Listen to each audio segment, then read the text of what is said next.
ॐ अज्ञानतिमिरान्धस्य ज्ञानञ्जनशलाकया चक्षुरुन्मिलितं येन तस्मै श्रीगुरुवे नमः। हरे कृष्णा। तो आइए आज देखते हैं कि किस प्रकार हनुमान जी ने लंका में पहुंचने के बाद सीता जी की खोज करी और उनसे क्या वार्तालाप करी। तो लंका के सुरक्षा हेतु निर्मित एक ऊंची दीवार पर, एक ऊंची सी दीवार थी, बड़ी ऊंची ऊंची दीवार होती है, आप देखते हैं किलों में, वहां पर बैठे थे हनुमान जी अपने छोटा रूप बना के। और नगर के छोर पर उन्हें एक अशोक वृक्ष की एक वाटिका दिखाई पड़ी। बहुत सारे अशोक के पेड़ आपने देखे हैं, आज भी लोग उगाते हैं। तो एक वाटिका दिखी जहां वे अब तक खोजने के लिए नहीं गए थे। तो हनुमान जी ने वहां जाने का निश्चय किया। पहले उन्होंने राम लक्ष्मण एवं मुख्य देवी देवताओं को प्रणाम किया, उनसे आशीर्वाद लिया और सुरक्षा दीवार से छलांग लगा दी और अशोक वाटिका में कूद गए। कुछ समय वाटिका में इधर उधर घूमने के पश्चात वे वहां के दृश्य को भलीभांति देखने के विचार से ऊंचे से पेड़ पे जाकर बैठ गए कि वहां देखता रहूंगा कि यहाँ चल क्या रहा है।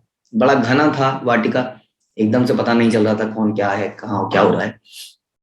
तो तभी वहां वो एक देखते हैं कि एक स्त्री महीन पीले वर्ण के मलिन वस्त्र, मतलब वस्त्र अब धीरे धीरे थोड़े से पुराने से और मिट्टी वाले हो गए हैं, धारण किए बैठी थी। वह उपवास के कारण दुर्बल प्रतीत हो रही थी और दुख के कारण बार बार गहरी सांसें ले रही थी और उसका मुख आंसुओं से भरा था, भीगा था और चिंतित और थका हुआ जान पड़ता था।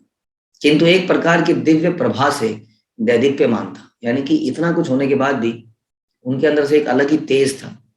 अनेक राक्षसनियों से घिरी हुई वैसी प्रतीत होती थी मानो धुएं में अग्नि को आच्छादित कर दिया।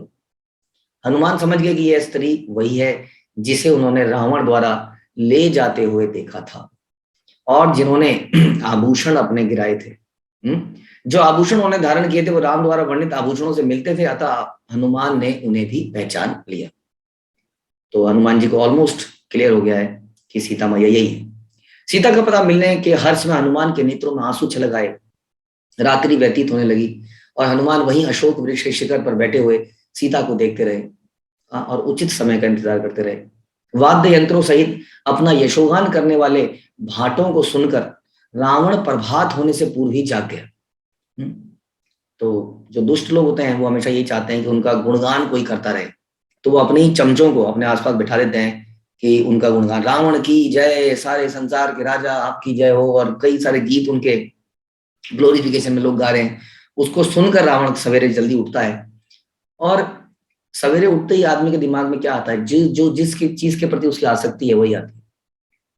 वैष्णव सवेरे उठते ही ध्यान देते हैं कि हमें मंगल आरती में जाना है, अब हमें जप करना है, जल्दी से नहा लेते हैं। वैष्णव लोग सवेरे उठते ही प्रणाम करते हैं भगवान को, गुरु को। रावण सवेरे उठते ही रात को सोया भी इंद्रिय तृप्ति करते हुए था, सवेरे उठते ही उसकी इंद्रिय तृप्ति की इच्छा फिर से जागती है और सवेरे उठते ही सीता के विषय में सोचने लगता है। क्योंकि वो अपनी आसक्ति को नियंत्रित करने में असमर्थ था। विदेह की राजकुमारी के प्रति अपनी इंद्रिय लालसा को नियंत्रित करने में असमर्थ रावण 100 सुंदरियों के साथ अशोक वाटिका की तरफ चल पड़ता है। तो ये सुंदरियां उसके आगे पीछे घूमती रहती थी, जो कि उसकी लस्टी कैरेक्टर को दिखाती हैं। रावण को आते हुए देखकर हनुमान ने स्वयं को सघन, बड़ा घने पत्तियों वाले शाखा के पीछे छुपा लिया और सीता ने जैसे ही रावण को आते देखा तो उन्होंने यथासंभव अपना तन ढक लिया। तन तो ढका ही हुआ था, फिर भी उसने जितना भी था एकदम से ढक लिया और कांपते हुए विलाप करने लगी। तो एक नारी का चरित्र आप देखेंगे बहुत ही अच्छा, किस प्रकार का नारी का चरित्र होना चाहिए, आप इस दृष्टांत में हम देखेंगे। तो सीता ने अपने तन को ढक लिया और रावण सीता के सम्मुख आकर उनको बहकाने की आशा में बोलने लगा, हे सुंदरी, तुम आसन रहित भूमि पर क्यों बैठी हो? तुमने मैले वस्त्र क्यों धारण किए हैं? क्यों अकारण उपवास करती हो? तुम अपने केशों में एक चोटी क्यों बनाती हो? इससे ही पता चलता है कि हमें स्त्रियों को चोटी बना के रखना चाहिए, बाल खुले छोड़ना। हालांकि कई जगह ऐसा हम दिखा देते हैं, जैसे भी चीजें अवेलेबल है, पिक्चर्स अवेलेबल है, बट ये हम शास्त्रों को पढ़ के आपको बता रहे हैं कि कैसे एक स्त्री का आचरण होना चाहिए, कैसे उसको रहना चाहिए। तो उसने सीता को रावण की तरफ से बहुत सारे उपहार उपलब्ध थे। रावण ने कहा था कि ये जो मांगे इसको दो, संसार में जितनी भी आवश्यकताओं की वस्तु हैं, जो भी ये मांगती है उसको दे दो।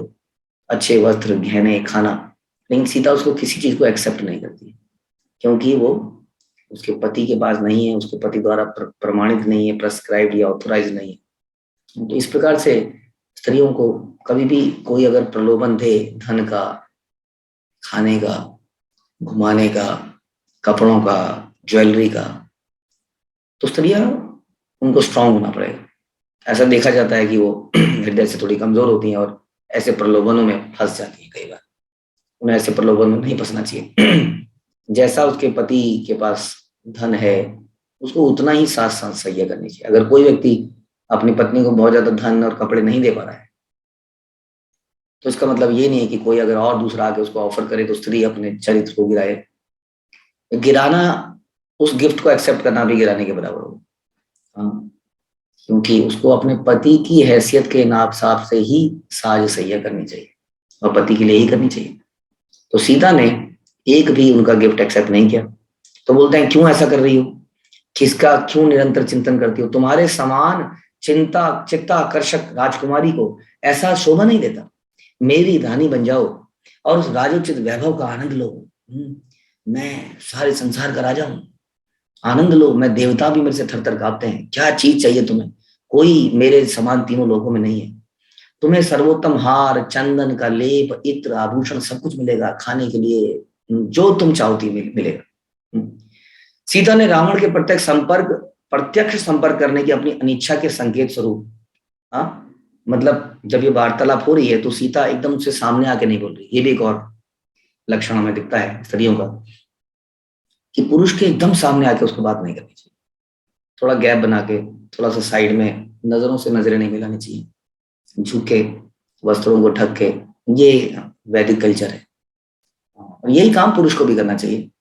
तो सीता जी ने क्या किया, एकदम प्रत्यक्ष संपर्क ना बनाने के से अनिच्छा दिखाई और संकेत स्वरूप स्वयं एवं रावण के मध्य में एक तिनका रख दिया और बोली कि तुम अपना मन मुझ में से विमुख कर लो और अपनी पत्नियों में लगाओ, यही तुम्हारे लिए उचित है, नहीं तो बड़ी समस्या हो जाएगी तुम्हारे लिए। तुम अपना मन मुझ में विमुख कर लो, अपनी पत्नियों में लगाओ, तुम मुझे कभी प्राप्त नहीं कर सकोगे। ठीक उसी प्रकार जैसे एक पापी मनुष्य पूर्णता को प्राप्त कर पाने में असफल होता है। तो ये सपना, ये दिमाग से निकाल दो कि तुम मुझे कभी प्राप्त कर पाओगे। हाँ, मैं कुलीन परिवार में उत्पन्न हुई और धार्मिक रीतियों के अनुसार मेरा विवाह हुआ है। मैं धार्मिक नियमों के विरुद्ध कोई कार्य नहीं करूंगी। मेरी सहमति प्राप्त करने की आशा छोड़ दो। तो आप देख रहे हैं कि how much time it has gone, very very very long time. लगभग आई थिंक 10 महीने बीत चुके हैं सीता जी का अपहरण हुए, लेकिन अभी तक सीता जी अपने चरित्र को बनाए रखी हैं। न केवल चरित्र को, हृदय से भी स्ट्रांग है, ऑल्दो शरीर से दुर्बल हो गई है, लेकिन अभी भी उनका विश्वास एकदम स्ट्रांग है। ये बहुत ही लंबा समय है और ऐसा हम सुनते हैं कि रावण, उसका शरीर काफी सुदृढ़, बड़ा ही स्ट्रांग था। उसका जो ऑपुलेंस था वो गजब का था। कोई भी साधारण व्यक्ति या स्त्री उससे आकर्षित हो सकती थी इस प्रकार से, क्योंकि ऐसे उसके आगे पीछे घूमने वाले देवता उसके आगे पीछे घूम रहे हैं, सारे संसार की ऑपुलेंस उसके पास है। तो इस प्रकार का उसका चरित्र था, उसका पर्सनैलिटी थी। लेकिन सीता माँ के ऊपर इसका कोई प्रभाव नहीं पड़ता। वो कहती है मेरी आशा छोड़ दो, और रावण की ओर पीठ कर लेती है सीता मैया और बोलती हैं, क्योंकि तुम स्वयं को धर्म के मार्ग से च्युत करके नीति के विरुद्ध कार्य कर रहे हो, अतः तुम अपने संपूर्ण राज्य का विनाश का कारण बनोगे। यदि हम धर्म के अनुसार नहीं जीते हैं, चाहे मैं कोई देख रहा हो या ना देख रहा हो, तो हम अपने विनाश का, अपने से रिलेटेड हर व्यक्ति के विनाश का कारण बन जाते हैं, जो भी हमारे पर डिपेंडेंट है।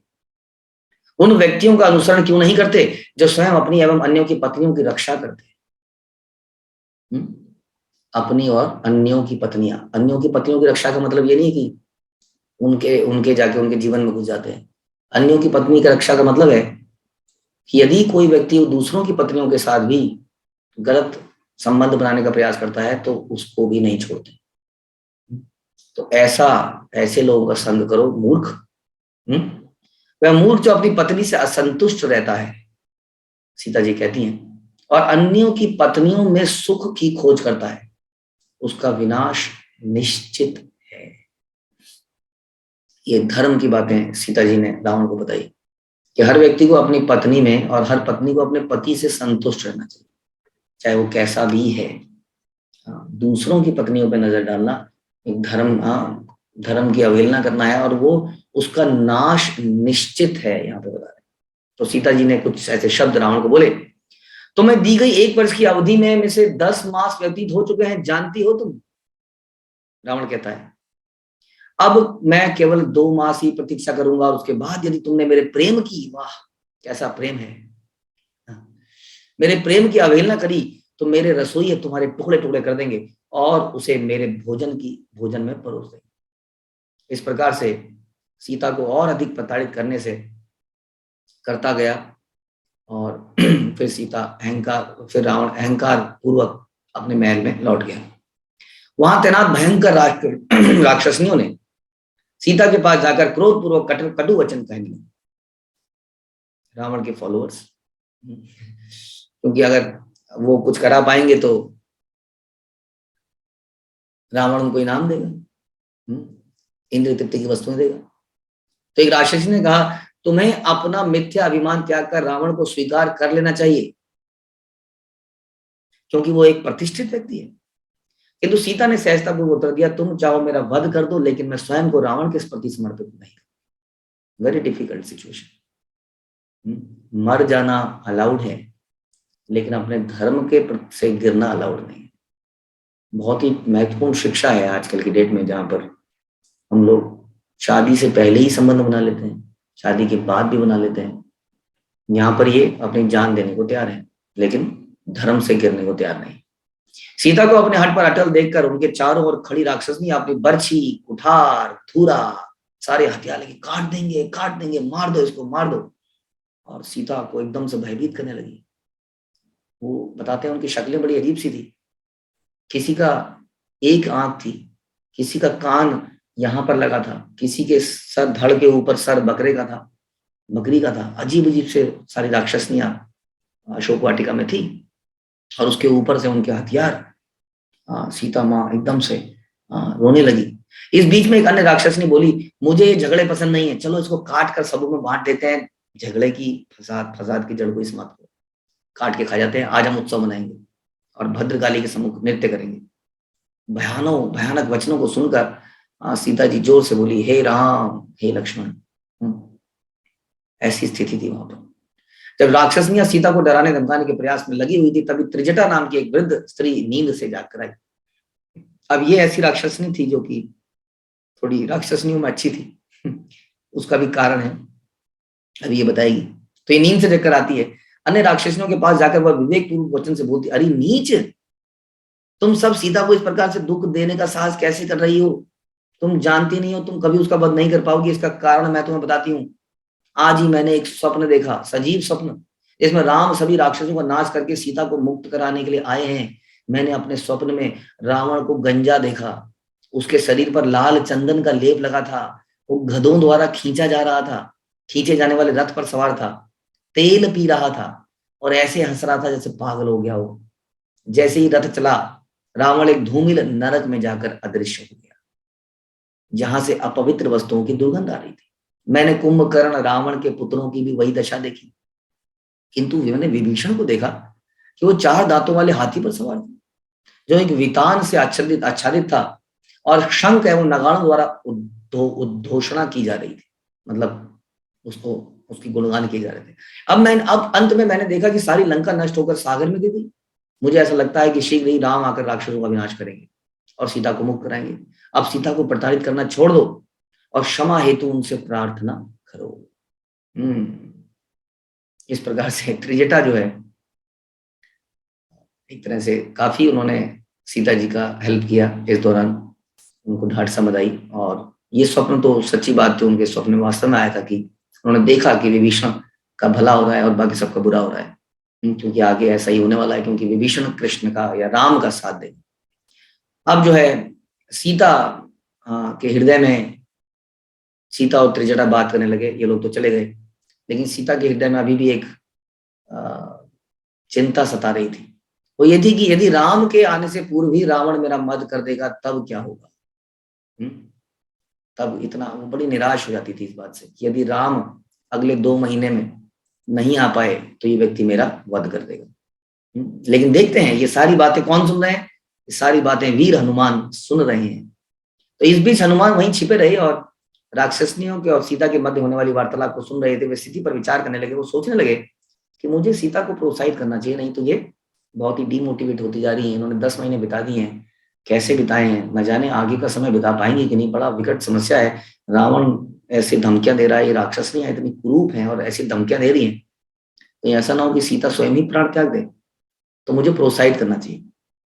लेकिन अब वो सोचने लगे कि मैं कैसे करूं इस काम, क्योंकि यदि मैं गया तो पता नहीं वो मेरे पर विश्वास करेंगे या वो सोच लेंगे कि मैं स्वयं रावण हूँ, वेश बदल कर आया हूँ। उन्होंने सोचा कि यदि मैं संस्कृत में बोलूंगा तो उन्हें मेरी बातों का विश्वास हो जाएगा। हाँ, मतलब ऐसे विचार अपने आप उनके दिमाग में आने लगे। फिर वो सोचने लगे किंतु यदि मैं ब्राह्मण की भांति बोलूंगा तो मुझे भिक्षुक के वेश में आया रावण समझ सकती, ऐसा भी समझ सकती कि मैं संस्कृत में बोलूंगा तो उन्हें लगेगा ये भिक्षुक पहले भी तो ऐसे आया था। संभवतः अयोध्या की प्राकृत भाषा में बोलता हूँ, उससे विश्वास हो जाएगा शायद। अयोध्या की भाषा में मैं बोलता हूँ। किंतु यदि मैं किसी वानर को मानव की बातें बोलते हुए सुनेंगे तो उन्हें लगेगा कि मैं वास्तव में कोई बहरूपिया हूँ। सोचने लगे मैं करूं क्या, क्योंकि रावण अपनी इच्छा अनुसार कोई भी रूप बना सकता है। मुझे बड़ा सतर्क रहना होगा, क्योंकि यदि वो चीख पड़ी तो सारे प्रहरी आ जाएंगे, सारे लोग आ जाएंगे और इससे पहले कि मैं कुछ करूं मुझे सबसे लड़ाई लड़नी पड़ेगी। मैं राक्षसों को मार दूंगा, लेकिन क्या मैं अपने उद्देश्य के लिए जिसके लिए आया वो पूरा कर पाऊंगा। मुझे तो बस खोज के वहां बताना है। हाँ, पता नहीं क्या हो जाए, कुछ गलती हो जाएगी। अभी मुझे इस तरह की लड़ाई करने का समय नहीं आया है। तो सोचने लगे कि मैं क्या करूं। बड़ा सावधानी से मुझे करना चाहिए। तो अपने इन तर्कों को मन में तोलकर और भली भांति विचार करके हनुमान जी ने दृढ़तापूर्वक निर्णय लिया कि सीता का विश्वास प्राप्त करने के लिए मैं क्या करूंगा, मैं राम का गुणगान करूंगा।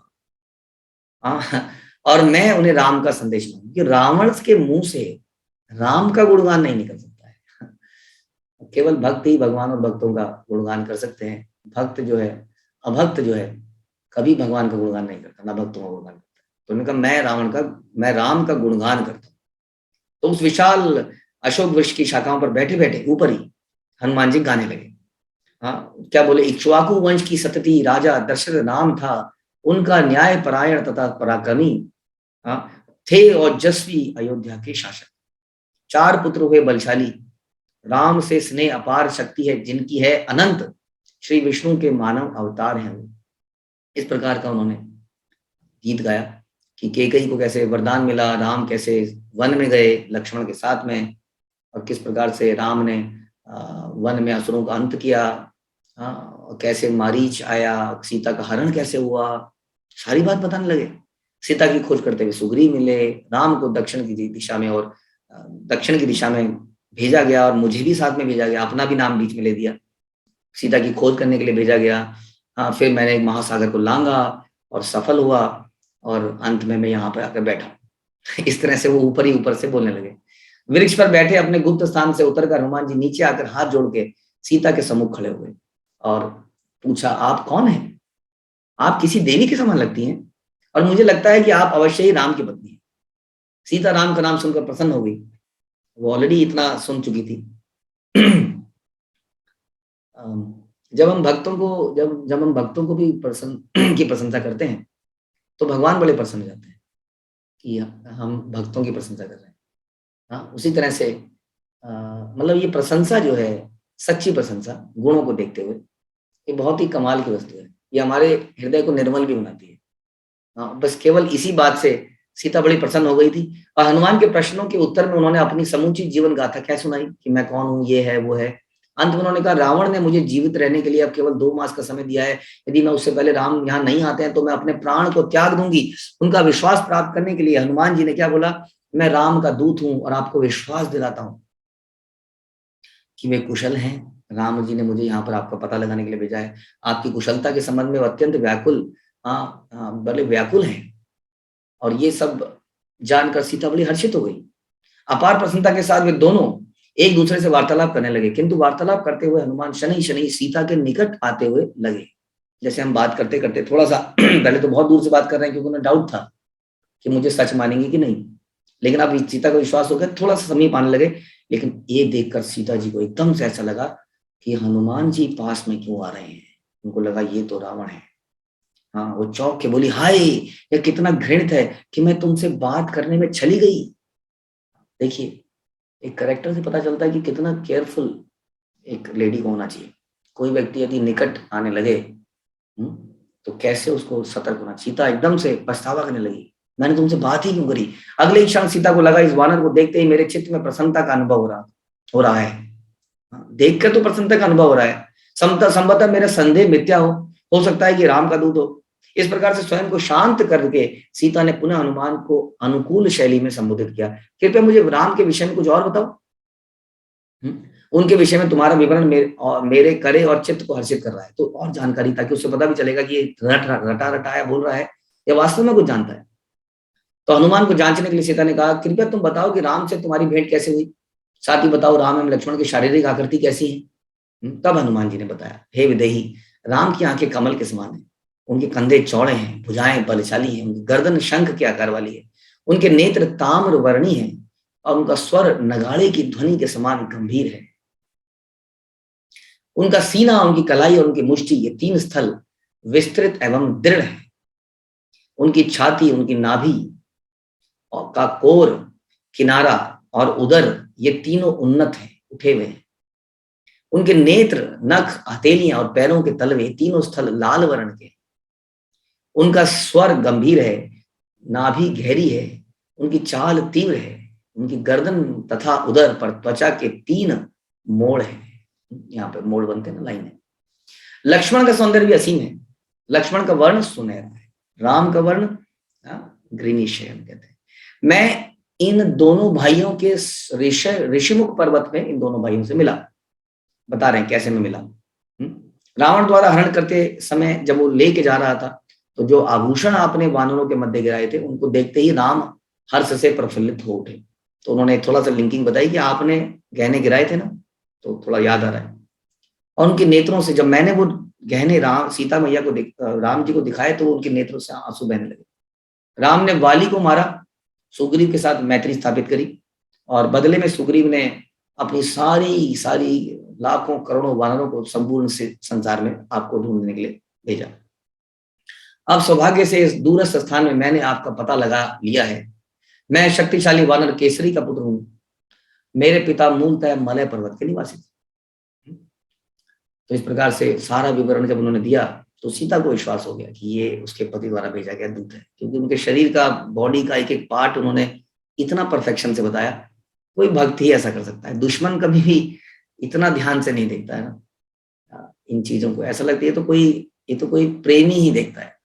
तो वे प्रसन्नता के आंसू बहाने लगी। इसी समय हनुमान ने सीता को राम की अंगूठी दे दी और उसे पहचान कर और भीतर की ओर अपने प्रियतम का नाम अंकित देखकर सीता हर्ष से इस प्रकार खिल उठी मानो स्वयं राम के आगमन का अनुभव कर रही है। उन्होंने कहा, हे हनुमान, इस भेंट के लिए मैं सदैव आपकी ऋणी रहूंगी। तब सीता ने निवेदन किया, तुम राम को परिस्थिति की गंभीरता के बारे में बताना, क्योंकि 2 मास के बाद रावण मेरा वध कर देगा 100%। हनुमान ने कहा, यदि आप चाहें तो मैं आपको अभी पीठ पे बैठा के ले चलता हूँ, राम जी के पास में ले चलता हूँ किष्किंधा। मुझे विश्वास है कि सागर पार करते समय राक्षस मेरा मुकाबला कर नहीं पाएंगे। मैं तो उड़ के भाग जाऊंगा, एक छलांग मारूंगा वहां। हाँ, तो वाकई में प्रपोजल तो बड़ा अच्छा लगा। तो सारी मामला ही खत्म, 2 महीने की वेट करनी क्यों है, अभी का भी खत्म।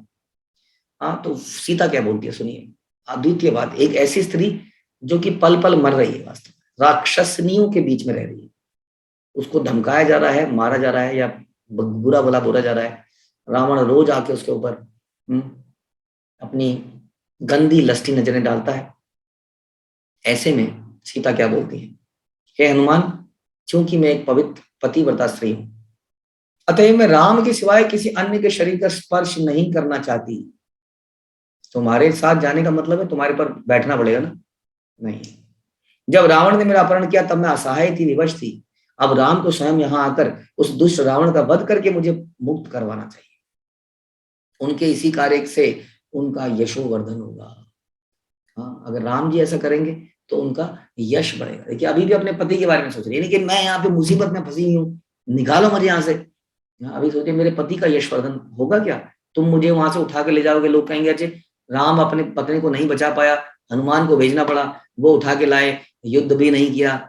लेकिन यदि वो यहाँ आएंगे, राक्षसों का वध करेंगे, तो उनका यशवर्धन होगा। तो हनुमान ने कहा मैं आपके वचनों की सराहना करता हूँ, जो राम की सती एवं धर्मपरायण पत्नी के अनुरूप है। अब मैं प्रस्थान करना चाहूंगा माता, किंतु पहले कृपया मुझे कोई चिन्ह दे दें, जो कि मैं राम जी को दिखाऊंगा कि मैं आपसे मिला था। अश्रुपूर्ण नेत्रों से सीता ने मंद स्वर में उत्तर दिया, हे हनुमान, राम को विश्वस्त करने के लिए तुम जाकर यह घटना सुना देना। वो घटना जिसमें इंद्र का बेटा जयंत एक कौवे के रूप में सीता माता के अंगों को नोचने का प्रयास करता है। ये कहानी आती है कि दोनों बैठे थे और राम जी को सीता माता सहला रही थी, और राम जी को सीता मैया के गोद में नींद आ गई थी। तभी वहां पर दुष्ट लष्टी व्यक्ति जयंत ने एक कौवे का रूप लिया, ताकि पक्षी बन के उनके अंगों के निकट पे आ पाए, क्योंकि मनुष्य बन के तो नहीं आ पाएगा। और पक्षी बन के उनके अंगों के निकट आया, उनको चोंच मारने लगा, और चोंच थोड़ी जोर से लगी, खून की कुछ बूंद टपकी। सीता जी एकदम से घबरा रही थी। राम जी उठे और राम जी ने केवल एक तिनका उठाया, उस तिनके को उसके ऊपर बेचा, तिनका एक ब्रह्मास्त्र बना, और जयंत या उसका उस तोते उस कौवे के पीछे भागा। कौवा पूरे संसार में अपनी रक्षा करने के लिए भागा। हालांकि भगवान को तुरंत मार सकते थे, लेकिन इससे एक बहुत बड़ा उदाहरण देना था इस प्रकार से जो पराई स्त्री पर नजर डालते हैं उनका क्या हश्र होता है। और पूरे संसार में वो भागा भागा भागा, और अंत में सबने यही कहा कि तुम्हें तो राम ही बचा सकते हैं, और अंत में वो राम की शरण में गिरा। सीता मैया ने भी कहा क्षमा कर दो। राम ने कहा ये ब्रह्मास्त्र तो बेकार नहीं जा सकता है। तो राम ने कहा इसकी जान तो बचानी है, अब आप सब लोग बोल रहे हैं, लेकिन इसकी एक आंख लेनी होगी। तो उस ब्रह्मास्त्र ने उसकी एक आंख पे प्रहार किया और उसको एक आंख से काणा बना दिया। इस प्रकार से बोलना कि ये कहानी तुम बताना, तो उन्हें जरूर याद रहेगा। तो उन्होंने फिर हनुमान जी ने कहा आप कोई बहुत अच्छा है, कोई ऐसी वस्तु दे सकती हैं जिन्हें मैं उन्हें दिखा सकूं। तो सीता ने वस्त्रों में से एक दैदीप्यमान आभूषण निकाल दिया, जिसे वे पहले अपने ललाट पर धारण करती थी। जैसे ही हनुमान सीता की सीता की परिक्रमा करके चलने को तैयार हुए, और नेत्रों में आंसू भरकर अविरुद्ध कंठ से सीता बोली, कृपया राम को आश्वस्त करना कि वो शीघ्र ही मेरी रक्षा करने के लिए आए। हनुमान ने कहा चिंता मत कीजिए माता, शीघ्र ही आप यहाँ पर राम लक्ष्मण और अनेक वीर वानरों को देखेंगी, जो रावण और राक्षसों का वध करने के लिए आने वाले। हनुमान, मुझे ज्ञात है कि तुम अकेले ही मेरी रक्षा कर सकते हो, सीता मैया कह रही हैं, किंतु मेरी तुमसे प्रार्थना है कि तुम राम को इस अधिकार का उपयोग करने दो, और उन्हें ही आकर राक्षसों का वध करने दो, क्योंकि इससे उनका यशोवर्धन होगा। हनुमान जी ने कहा सुग्रीव की सेना में सारे के सारे बानर जो है बहुत समतुल्य हैं, बहुत ही ताकतवर हैं, इसलिए आप डरिए मत, लेकिन भगवान राम ही इन सबकी ताकत का सोर्स है। मुझ जैसे तुच्छ व्यक्तियों को ही दूत कार्य के लिए भेजा जाता है, मैं तो एक तुच्छ व्यक्ति हूँ, कृपया आप अपनी शंका सदा के लिए त्याग दें। राम तो सारे संसार को एक सेकंड में समाप्त कर सकते हैं। आवश्यक हो तो मैं राम और लक्ष्मण को अपनी पीठ पर बैठा के ले आऊंगा, आप चिंता मत कीजिए। सीता ने उत्तर दिया, हे हनुमान, मैं पुनः स्वयं को शीघ्र मुक्त करवाए जाने की प्रार्थना करती हूँ। मैं नहीं जानती कि ऐसी दशा में मैं अब कब तक जीवित रहूंगी। मैं तुम्हें राम के लिए एक और संदेश देती हूँ, उन्हें उस समय का स्मरण कराना जब उन्होंने उतरे हुए श्रृंगार के स्थान पर मेरे गालों को लाल खनिज से रंग दिया था। जंगल में कई पदार्थ ऐसे होते हैं, तो उन्होंने सीता जी का मेकअप किया था। तो ये सारी बातें हनुमान जी को बताई, ताकि हनुमान जी ये सारी बातें राम को बताएं, और चारों तरफ एक नया उत्साह आ जाए वानरों में कि सीता माँ मिल चुकी है, और सारे लोग लंका की तरफ कूच करें अधर्म की पराजय के लिए और धर्म की विजय के लिए। तो बहुत ही सुंदर प्रसंग है, किस प्रकार से हनुमान जी ने अपनी जान को जोखिम में डाला और सीता जी को खोजने के लिए क्या नहीं किया, और कितनी बुद्धिमत्ता का इस्तेमाल किया। उन्होंने एकदम से कुछ नहीं किया, सोचा कि यदि मैं नीचे जाऊंगा तो मुझ पर शक कर सकती है, तो उन्होंने प्रभु राम का गुणगान किया। ये भक्त का चरित्र होता है कि वो सोच समझकर कार्य करता है, उत्तेजना में कार्य नहीं करता है, इंद्रियों की उत्तेजना में, और हमेशा भगवान और भक्तों का गुणगान करता है। तो ऐसे हनुमान जी की जय, सीता मैया की जय, प्रभु श्री रामचंद्र की जय, श्रील प्रभुपाद की जय।